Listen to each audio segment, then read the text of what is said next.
पुन्हा कोरोनाचे रुग्ण हे राज्यभर वाढत आहेत। त्यामुळे नाशिकमध्ये देखील आता सतर्क हा संपूर्ण आरोग्य विभाग झाल्याचं पाहायला मिळते। काल माजी खासदार असले हेमंत गोडसे हे देखील कोरोना पॉझिटिव्ह आले आहेत।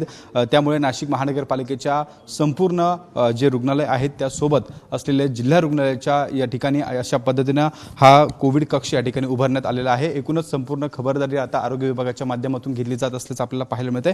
या संदर्भात बोलण्यासाठी माझ्यासोबत civil surgeon doctor Charudatta Shinde sir आहेत। सर, नेमकी कशा पद्धतीने आपण खबरदारी घेतोय? कालच अनफॉर्च्युनेटली आपले माजी MP गोडसे साहेबांचं पॉझिटिव्ह आलेलं आहे कोविड टेस्टचं।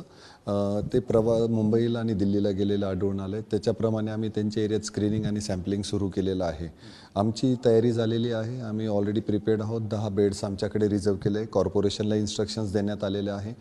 DD सर आणि वरनं आम्हाला इन्स्ट्रक्शन जे आले आहे आम्ही ते RHSDHला वगैरे सगळ्यांकडे आम्ही इन्स्ट्रक्शन पर्क्युलेट पण केलेले आहेत आणि we are ready for cases. या ठिकाणी कोविडचा कक्ष उभारला आहे। काय नेमकी या ठिकाणी संपूर्ण उपाययोजना केली? याच्यामध्ये कोविडला आता सध्या ज्या सिम्पटमॅटिक ट्रीटमेंट्स द्याव्या लागतात आपल्याला, टेम्परेचर, मलेज वगैरे याच्यासाठी, त्याच्या अनुषंगाने आणि डिहायड्रेशन वगैरे जे होतं त्याच्याकरता आम्ही सगळं प्रिपेअर्डनेस करून ठेवलेलं आहे। व्हेरी फॉर्च्युनेट की अजून ॲडमिशन्स नाही झालेले आहे। आता होपफुली आता हे स्क्रीनिंग जे होतील त्या भागातले त्याच्यामध्ये कोणी आढळलं, ज्यांना जर हॉस्पिटलायझेशन लागलं तर त्याच्यासाठी वी आर प्रिपेअर्ड।